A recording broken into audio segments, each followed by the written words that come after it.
What's up, guys? It's Savjz here with another deck, and this time we're going to be looking at the Control Mind Splitter TEEMO.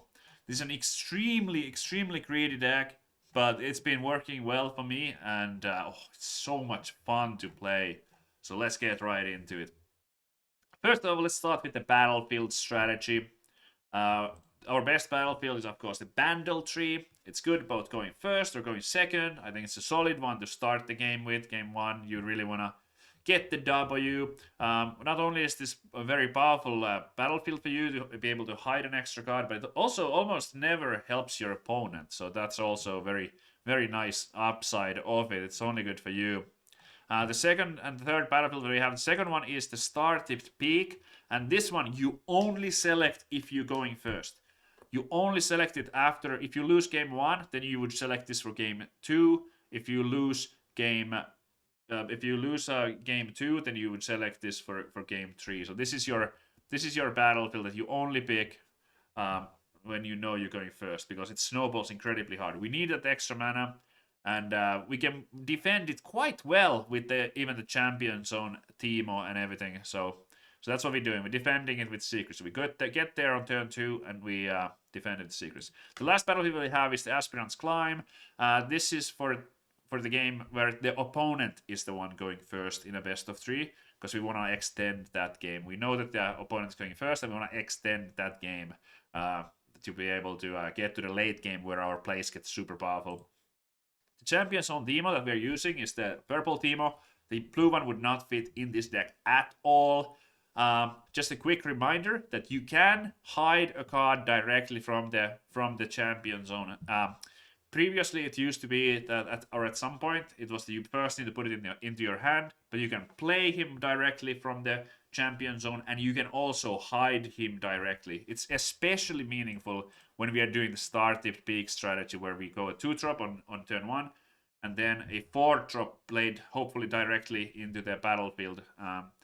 Or so, yeah. TEEMO is one of the ones that are the best ones to hide in there, to have an extra 4 might defender. Then we have the usual sort of the quick spells. We have the stack decks, very helpful, whatever we are needing for. If we need a trick, we might find a trick, helps smooth out the curve. For 1 mana, very much a staple for any purple deck. We see that in a lot of decks. It's one of the more expensive commons, might be going for even up to $7 or so. It's just a good card for purple. Nothing too special there. Then you have the Stupefy. It cycles, so we get a new draw. It's a very cheap combat trick. It's very nice to have. It's easy to cast. Helps you get those favorable trades, whether you're attacking, to first Stupefy your opponent's unit to get the trade, or defending. Very helpful. On a Dreaming Tree, you can also Stupefy your own guy to get the extra draw. Gust. Gust is... sometimes you might be a little like, oh, I get too many copies. My opponent doesn't have small units. You of course sideboard it away against the Aurora decks. It's good to remember that it also works on your own units. It's not usually you use it on your opponent's units, but there are moments when you want to use your own units, especially on the Tide Turner, where you need to get some extra movement for your big guys. In that case, you would sometimes might gust your own Tide Turner, and then you play your Tide Turner in base to move a ready unit from your controlled battlefield to base. It stays ready, and then you're able to attack in the other battlefield, especially powerful with Mundo. So sometimes you might want to return something to hand with it too. But we absolutely must have this, because we are playing a very greedy deck. This is one of the more important tempo cards. Oftentimes you can return your opponent's first unit to their hand, and then they just they don't score, and then they get one less hold point. So this card can even prevent 2 points fairly frequently by gusting their first play into the hand. We got the 2-drops of our own here. So we have the Traveling Merchants, very helpful with the Mundo to discard and get some extra fuel for the Mundo. It's just a solid stat line overall, helps us find what we need. Yeah, super powerful. We only have 2 because we have so many other 2-drops. Ravenbloom Student is a must-have in most blue decks. It is a 2-cost 2 might, and when you play spells, it goes excellent with the stack deck and the Stupefy to get those trades. Remember, sometimes you might want to do the stack deck in your opponent's turn in order to buff your student, or if you're attacking, you can stack deck. Then stupefy your opponent's thing. You already have 4 might, then they have -1. Very, very powerful. Rainbow Student is usually your best turn 1 play. So if you have this in your hand on turn 1, you probably want to play it, at least going first. Next best is this. But we also have the Tide Turner as sort of a backup for early, because there's 2 might for 2 cost. But if we have none of those, then we can also play the TEEMO from the champion zone. But we would not like to. But in that order, you prioritize. This is the best play, second best, third best, fourth best for turn 1. And then what the other spells that we have here, Fight or Flight, can help you protect the starting peak. You can also, if you need to conquer, you can move your opponent's biggest unit back to base. You can protect your own units. Just all around an excellent hidden card. Ride the Wind, especially powerful with cards like the Mundo, because you can go for those conquers. You can essentially attack with the Mundo the same turn as you play it. If you have 10 energy, you play your 20 might Mundo. Or sometimes just go for the Ride the Wind. It's very powerful. Ride the Wind also allows you to conquer on your opponent's turn. We're only playing sometimes if you have something big. So yeah. Sometimes you can score. We only have 2 copies because it is a little bit situational, and if you draw multiple copies at the same time, it can be tricky to find use for them, especially early on. Tide Turner, one of my favorites. I already talked about it a little bit, but it's really strong. Like if you have control in both battlefields somehow, if you let's say you have Mundo on the right battlefield, you can play Tide Turner on your left battlefield, and then you have the ability to move the Mundo to the other battlefield when necessary. Also, you get, like I mentioned, playing the Tide Turner into base and just pulling back a big unit in order to have that same big unit attack the other battlefield is a very common play that I would do. Just a super powerful and a hideable card, of course. So I love it. Lecturing Yordle, just for the cantrip, really. It is a tank as well, but we needed something to play at 3 cost to kind of smooth out the curve. So that's mostly where it's here. It's just a good all-around unit. If we know that we're going first, we can sideboard this out in game 2 or 3. In the game where we know we're going first, we don't really need it, because we can straight go from 2 energy to 4. Consult the Past, excellent TEEMO card. You can hide it for one recycle, or you can hide it for 1 energy. Thanks to the Swift Scout, we can hide a card with 1 energy instead of the recycle. So it's very easy as long as we have a battlefield. And it also serves as a buff for the Ember Monk. It also serves as kind of a bluff, because your opponent has to be guessing what do you have. Is it Fight or Flight? Is it Tide Turner? What could it be? Is it TEEMO? And then sometimes it's just a Consult the Past. It also has that extra value in a way where sometimes your opponent plays around things that you don't have. Ember Monk, we do have enough hidden cards to make this card work. Just a really, really solid stat line already. No recycle cost at all. 4 energy, 4 might. Super powerful, especially on Pandal Tree, but on others as well. Just getting it to 6 might is already like an excellent defender or attacker. Another Tide Turner play that you can sometimes do is you can pop your secrets on the Ember Monk battlefield if Ember Monk is the battlefield, and then you pull it back to base with Tide Turner, and then you go to the other battlefield. Or if Ember Monk is in the base, you can also just do your secrets and then go in. Jeweled Colossus. This is just a big overstated unit mostly, and I'll explain why it's extra good when we get to the next 2 cards. But the main thing here, the most important thing, is that it does not have a recycle cost. So it's just a big dude, 6 on the defense. It's a little bit on the weak side against Falling Star in particular, because Falling Star gives the Kai'Sa player a little bit of tempo there, but at least they have to recycle for it. We have Vision for 1, so it's like a half a draw, I would say. And it's just a big dude with no recycle cost. Goes well with the greedy cards. So we really considering that this is our top end, these 3.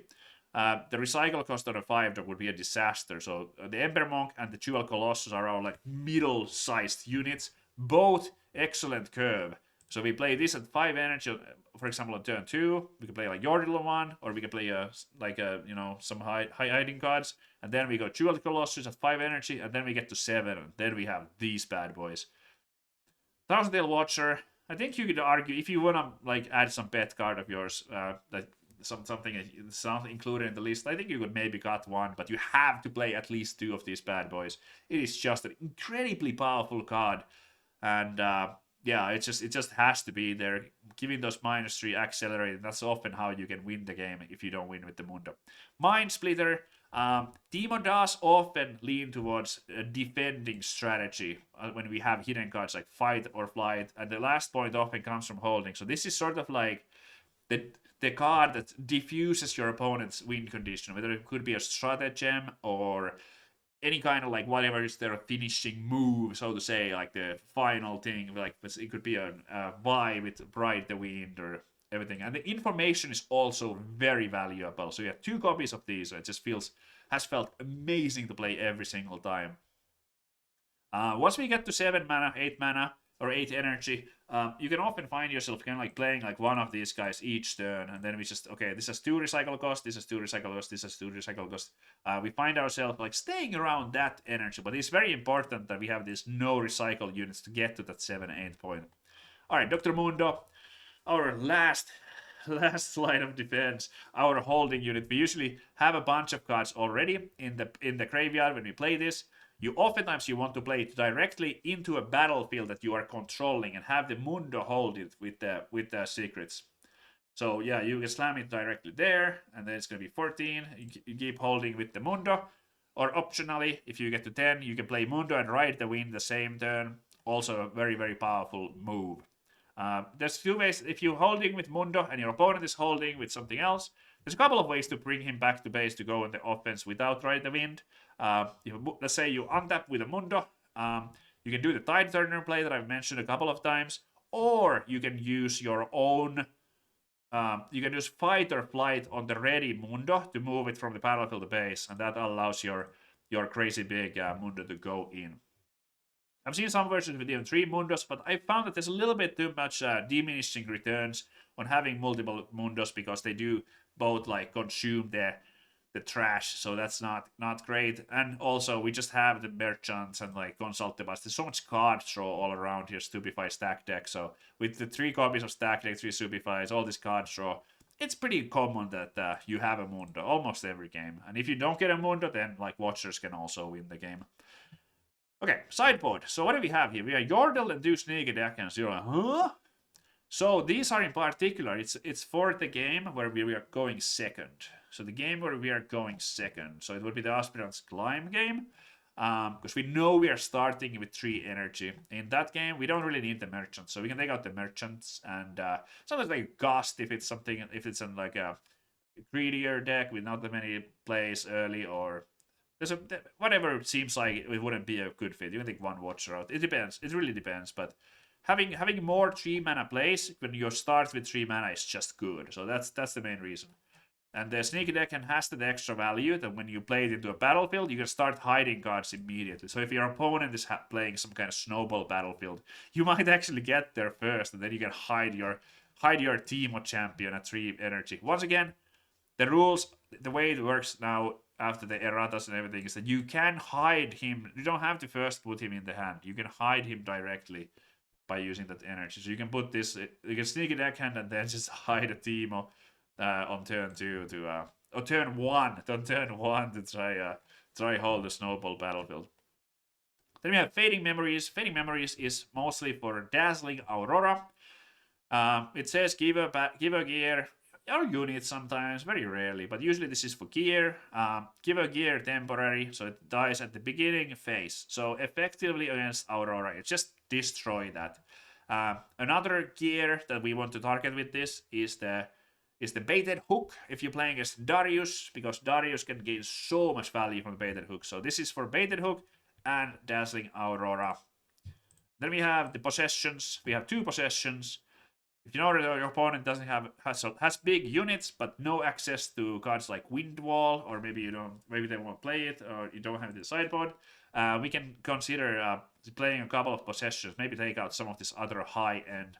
I don't necessarily think we want to play 2 possession with all this. So if your opponent has big units, we can, for example, take out the 2 Mundos to add 2 possessions. Although I would hate to take both Mundos out. Maybe just 1 Mundo and 1 Watcher. So yeah, possession, absolute blowout. Remember about this card, it is action speed. So sometimes you, especially if your opponent doesn't really have a choice or ability to play around it, you can really use this and first allow them to attack, and then you just play it situationally on whatever you need to do it. The unit does need to be at battlefield, so that's something to remember. It's a very common mistake that players try to target a unit that's not at the battlefield and then just like, oh, sorry, yeah, I didn't remember, and all that, blah, blah, blah. But yeah, mega powerful card when you find the right spot for it. If you don't want to play 2 possession, like maybe you only have 1, or you don't want to buy 2 of these, you can also play like 1 rebuke and 1 possession in the sideboard. I think that would be totally fine. But yeah, I've been cooking a bunch of Mundo. And this just like, I feel very good about every single card in this deck right now. This type of like heavy late game has felt so wonderful to play. I just know that like if I play 1 big card a turn, I will probably outpower my opponent as long as I'm able to get to the late game. That's all for now. I hope you guys found this guide interesting and helpful. If you enjoyed this type of content, let me know. Leave a comment below. Like and subscribe, all that good stuff helps the algorithm, and yeah, I'll be making more. I have a bunch of different content ideas coming up. I'll be posting more videos, not every day, but most days. That's all. Thanks for watching, and enjoy Riftbound.